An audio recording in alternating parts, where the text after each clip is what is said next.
నమస్తేనండి. సాధారణంగా నాగుపామును చూస్తే ఎవరికైనా భయం వేస్తుందండి. అలాంటి నాగుపాము ఒక్కసారిగా శివపార్వతుల కళ్యాణం జరుగుతుంటే ఆ మంత్రోచ్చారణని నిశితంగా గమనించడం, వినడం ఇత్యాది అంశాలు ఒక్కసారిగా భక్తుల్ని ఆకట్టుకునే విధంగా చేశాయి.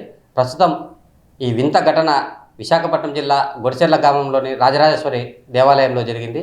అయితే ఆ శివపార్వతుల కళ్యాణం జరిగినంతసేపు ఆ మంత్రోచ్చారణ చేస్తున్న అర్చకుల మాటలను వింటున్న ఆ నాగుపాము ఒక సయ్యాట ఆడుతూ అక్కడే నిలబడిపోయింది. పక్కనే క్యూలో వేలాది మంది భక్తులు స్వామివారి దర్శనానికి ఉన్నప్పటికీ ఆ మంత్రోచ్చారణమే నిమగ్నమైన ఆ నాగుపామును చూస్తూ భక్తులంతా ఒక్కసారిగా పులికించిపోయారు. ఈ సంఘటన చూసేందుకు కూడా అక్కడున్న స్థానికులంతా తండోపతండాలుగా తరలి వచ్చారు.